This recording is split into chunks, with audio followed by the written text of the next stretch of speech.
What's going on, Summoners? My name is Irene and I'm here with another ProGuides video. Riot's recently told us about their plans for the coming preseason, and like always, we're here to give you guys that inside scoop on what's going on. Make sure to hit that subscribe button so we can give you guys the latest news and content as soon as possible. If you want to take it a step further, you can even check out ProGuides.com for tons of content and coaches who are readily available to help you. Anyway, in this short video, we're going to run you guys through an update on what's in store for the preseason in terms of balance, and also follow up on Riot's thoughts on their recent releases. First off, let's talk about Riot's stance on balance. There's a multitude of factors they look to when assessing if a champion is balanced or not. Especially with newer champions, it can be pretty difficult determining whether or not a champion is balanced. Overall, Riot has caught on over time that they've made some mistakes. They've been trying much harder to react quicker to any imbalances upon the release of new champions, and I think they've definitely done a better job recently. I mean, take for example Set, and think about recent releases like Lilia and Yone. It's night and day. From Riot's perspective, they felt like Fiddlesticks, Lilia, and Yone have been solid releases. While close to hitting the mark upon release, they immediately followed up with buffs to Fiddlesticks and nerfs to Yone just a patch after their releases. Personally, I actually like that they haven't been giving crazy buffs or nerfs.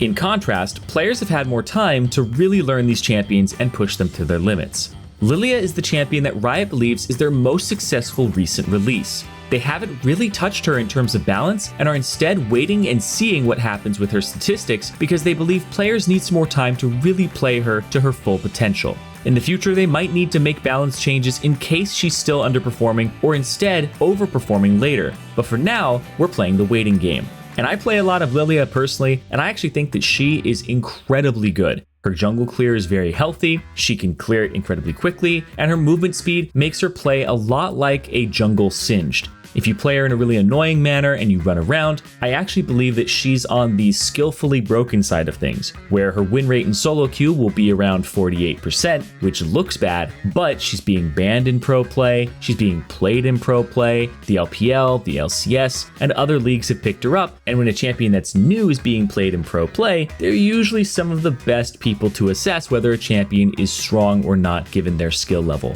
But overall, when it comes to balance, Riot wants to take it slow with any changes that they make. Overreacting is generally a pretty bad way to handle a champion. Volibear is a pretty prime example of this. He severely underperformed upon release, so Riot went ahead and gave him big buffs to boost his win rate. It turns out that they gave him a bit too much love and he ended up just being broken. As a result, he had to receive a nerf afterwards. And we've finally come to a point where he feels like he's at an okay place. Part of this is on the community though. When we're too vocal, it definitely puts a lot of pressure on the balance team. It's difficult for most of us to really know how strong a champion is on release. Oftentimes what might feel weak might just be a player's lack of knowledge or practice. If you guys agree or disagree with any of these champion balance assessments, I want to hear your guys' thoughts on them in the comments below. What Riot perceives and what we perceive can be absolutely different, and we want to know what you think. Next up, we've got plans for next season. If you were not aware, Riot is planning a giant overhaul of items next season. They want to create more diversity and fix various problems they've observed. Anything from marksman itemization to new cooldown reduction builds are up in the air. However, it's going to be chaotic, and there's no doubt about it. There's going to be a lot going on during the preseason, so let's go over the parameters Riot plans to use to keep the game in a stable place. While there may be many factors they consider and probably more they're coming up with, we've got 5 pretty solid guidelines already. They are game length, snowball, laning phase duration, position power, and class balance. Game length is pretty straightforward. Riot wants games to last around 30 minutes and extend to around 50 or 60 minutes if they end up going late. In terms of snowball, they want 40% of their games to be even by the 15-minute mark, 35% to have a small lead in a team's favor, and 25% to have a huge lead in a team's favor. In cases where games get too snowbally, like if a certain champion's power spikes are too much, these guidelines would be nowhere close to being met. Should the game deviate significantly from this, we can definitely expect some major balance changes to follow shortly after. And also keep in mind that 40%, 35%, and 25% are all very generous margins. 25% of your games having a huge lead means 1 in 4 games.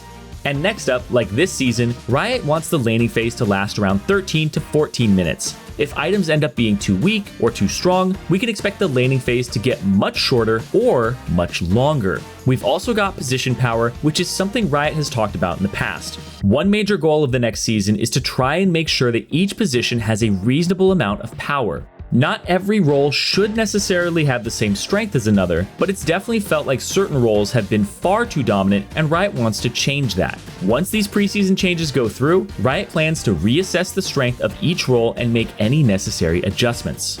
And finally, we've got class balance. In cases where a certain class becomes too strong, it becomes clear that there's an underlying issue with the game. For example, if we see that assassins suddenly become the most contested picks in the game, it's very likely that some item that they like to build is overtuned. Or the inverse, that items from other classes are too weak. With these guidelines, Riot hopes to ensure that we have a smooth preseason as well as competitive season next year.